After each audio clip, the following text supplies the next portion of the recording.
Notícia Pro Trabalho, e hoje é quinta-feira, dia de falar sobre cultura prevencionista, a área de saúde e segurança do trabalho.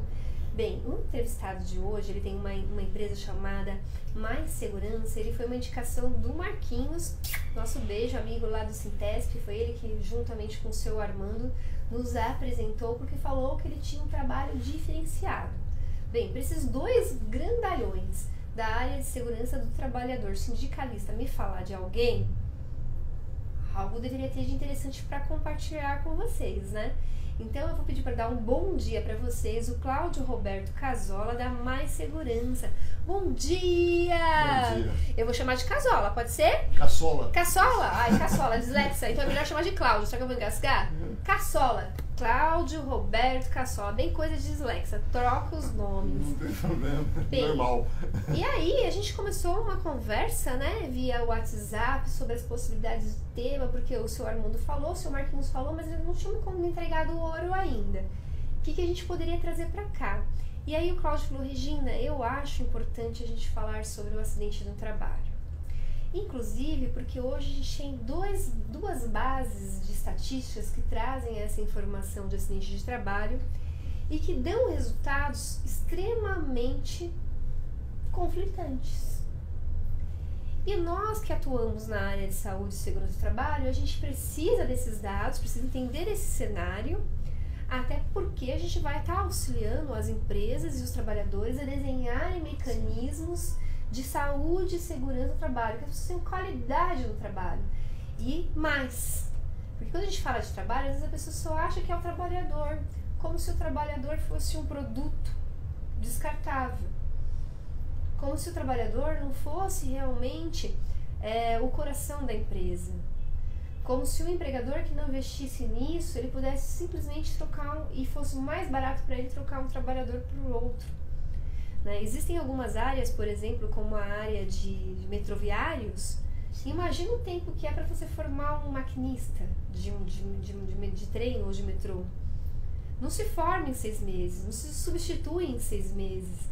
Então, quando a gente fala de saúde e segurança do trabalho, a gente está falando, para muitos empresários, gestores públicos que nos assistem, a gente está falando do seu principal capital, que é o capital humano, que é o capital insubstituível, que é o capital vida. Falei besteira, Cláudio? Fora eu falar o caçola errado, né? Falei besteira? Muita gente confunde. Mas a dislexia que troca muito o nome, o público já até, quem acompanha já até sabe, né? E perdoa em razão da qualidade do restante da Esse informação nome que vem junto. Ninguém sabe se veio da Espanha, se veio da Itália. Nas minhas pesquisas tem origem italiana, né? Mas os meus bisavós eram espanhóis. Espanhóis, caçola. E, Cláudio, então hoje nós temos duas estatísticas aí confrontantes. Vamos falar um pouquinho sobre ela? Quais são? Bom, antes de começar a falar sobre números, né? Uhum. Eu queria citar uma frase que eu julgo muito importante. É uma frase que me impactou muito, apesar do autor. Apesar do autor. Já do chamou a atenção da loira, a loira já deu uma esticada assim. A frase é de um personagem da história chamado Joseph Stalin. Uhum. Mas eu não quero falar de Joseph Stalin, eu quero falar da frase. Porque ela vai ter conexão aqui. Exatamente. Uma única morte é uma tragédia. 1 milhão de mortes é só uma estatística. Então, quando morre um ente querido, um amigo, um parente... Eu pessoalizo aquilo, então dói. Você sente, dói. Não dói? Dói profundamente, Dói. Algumas pessoas nem se recuperam, né? Dói Precisam muito. de ajuda médica para se recuperar. É uma morte. É apenas uma morte. Só que nós temos milhões de mortes por ano de pessoas que não estão traficando, não estão assassinando, não estão roubando. Elas estão trabalhando. Então, a última estatística da Organização Internacional do Trabalho, a famosa OIT, é de 2.300.000 pessoas, ou seja, 2.300.000 mortes no trabalho. Tem muita coisa, é muita coisa. Então, o que os nossos governantes, o que as entidades voltadas para a segurança do trabalho acham disso? O que todo esse empenho tem colaborado para diminuir essa quantidade assustadora, absurda, de mortes no trabalho? Então é disso que a gente precisava falar. Esse é o tema que a gente tem que trazer a reflexão. Eu confesso que eu fico assustado com os números, apesar de que passa tão desapercebido, né, para muitas pessoas nem se incomodam com isso. Como é que está no Brasil? Como é que está essa situação no Brasil? Qual ranking a gente ocupa? Acreditem, consegue ser pior que a economia. Então, eu vou te dizer que, infelizmente, o Brasil voltou a ser o campeão mundial em acidentes do trabalho. E quando a gente fala em acidentes, a gente divide em algumas etapas, né? A gente tem os acidentes de morte, que foi o que a gente já abriu o programa, ou seja, morreu. A família perdeu o pai, a mãe perdeu o filho. É uma tragédia, né? É uma tragédia. A avó perdeu o neto, né? O empresário perdeu o trabalhador. Sim. Se permitiu perder o trabalhador, porque é complicado a formação de um trabalhador. Mas a gente também, fora isso, sem a gente contabilizar a quantidade de que ficam incapacitados para a sua atividade. Ou para qualquer outra atividade. E o acidente de trabalho, ele... parece que ninguém se incomoda com isso, com esse tema. Ninguém está preocupado se as pessoas estão sofrendo acidentes. Parece que isso não me diz respeito. Até acontecer contigo. Mas diz respeito mesmo que não aconteça contigo. Por quê? Porque o acidente de trabalho, além de ser trágico, ele tem um preço, tem um custo social e muito alto.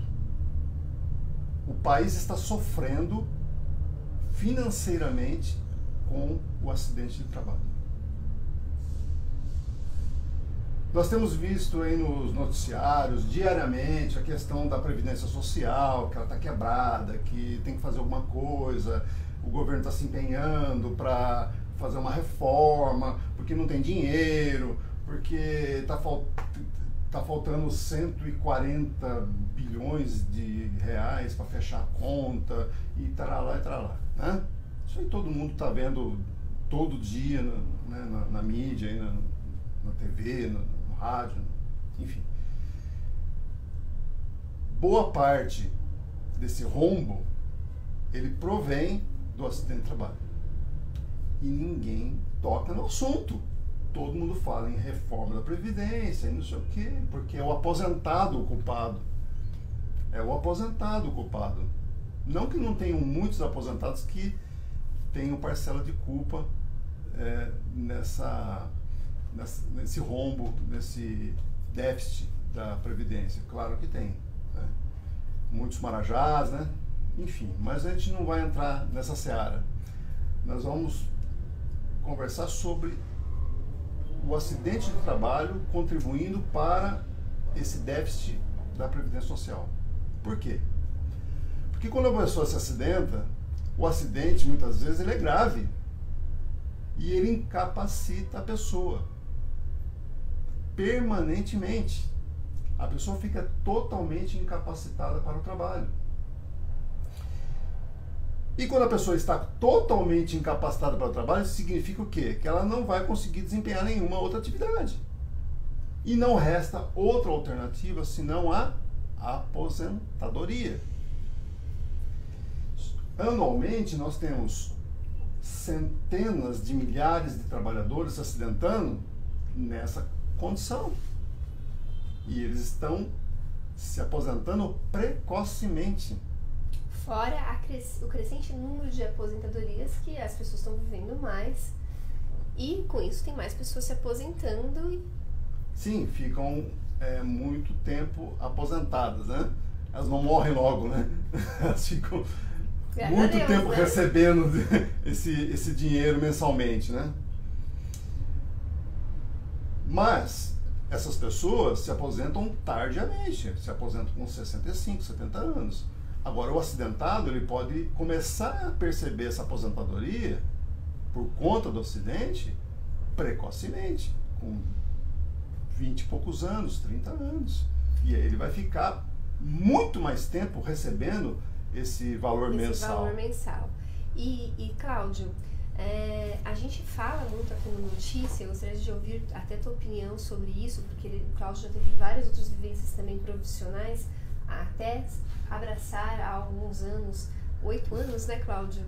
Essa área de saúde e segurança do trabalhador, que hoje, inclusive, a questão do acidente, antigamente era muito o indivíduo, né? Você colocar o IPI, a luva, a bota, o chapelão, o protetor solar, antes era muito o indivíduo, né? E hoje, cada vez mais, a gente vem ouvindo de outros prevencionistas, então eu queria te ouvir, sobre a prevenção coletiva. Exatamente. O que é mais eficaz do seu ponto de vista para a gente trabalhar em termos de até uma campanha, uma sensibilização do gestor público, do gestor privado, do gerente geral que acompanha esse processo, do recursos humanos que está ali nos assistindo? Como é que a gente migra disso? Porque já foi um processo que mais parecia um empurra para o trabalhador a culpa, do IPI, o cara não usa, do que efetivamente você fazer a máquina de uma forma que mesmo que ele vá colocar a mão, e hoje a gente tem tecnologia para isso, a máquina para. Até porque, em razão do grande desemprego no nosso país e dos desesperos que haviam, e sei lá o que colocavam na cabeça dessas pessoas, era muito comum, a gente ouviu muitos casos de pessoas contratadas por temporário na véspera de ser desligado de encerramento do contrato, propositalmente ferir. Ah, que absurdo. A gente não quer acreditar, mas tá aqui 2 pessoas do meio que sabem que rolou esses casos também. Né? Tem uma amiga técnica de segurança na área de alimentícia, por exemplo, que quando acabava a história dos panetones ia acabar, era nego pôr a mão na máquina toda hora. Então ela teve que encarar como técnica, chamar para si, ir lá falar com o dono da fábrica de panetone, não vou contar quem era, né? E falar assim, olha, ou o senhor faz um plano de carreira aqui e coloca temporários, principalmente nesse tipo de atividade que tem mais risco, você coloca efetivos, ou o senhor, sinto muito, não tem milagre que eu vou fazer enquanto CST, porque só essa semana foram 5 dedos. O primeiro eu quase desmaiei, depois o terceiro eu já tô pegando com calma, colocando no gelo, porque eu já vi que não era nem o que eu estava ministrando aqui. Então os meninos estão rindo aqui por trás, a gente ri pra não chorar. Porque imagina o desespero de uma pessoa também para enfiar o dedo numa máquina. Né? Eu já ouvi algumas histórias nesse sentido, mas assim, é inconcebível a gente pôr no trabalhador. O trabalhador se acidentou porque quis, né? Deliberadamente. Enfim, é uma coisa meio estranha isso, né? Imaginar que uma pessoa tenha coragem de se lesar, vai, se mutilar, né? Se mutilar, perder um membro pro resto da vida, né? Propositalmente, né? Mas você falou na questão do EPI, e eu vou dizer para você o seguinte: o EPI virou o símbolo da segurança do trabalho. O EPI, o equipamento de proteção individual, se tornou o símbolo da segurança do trabalho. Isso, no início, talvez tenha tido um certo valor. Até o maior símbolo da segurança é o capacete. E muitas vezes se cobra do trabalhador o capacete num lugar onde não vai cair nada na cabeça dele, a não ser chuva.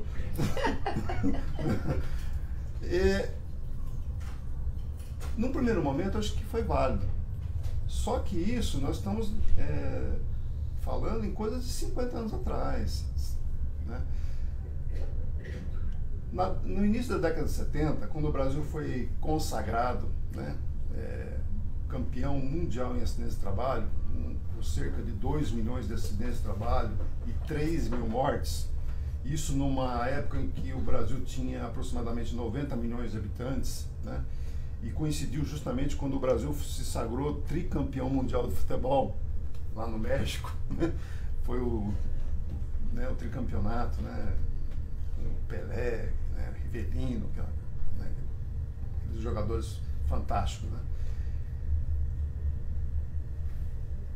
Não sei se por conta disso, alguns dizem que o Brasil ganhou notoriedade por ter conquistado o tricampeonato, e aí o mundo se voltou para o Brasil, enxergou no Brasil um país com potencial consumidor, né? Afinal de contas já eram 90 milhões de habitantes. Para 1970, início dos anos 70, era muita coisa, né?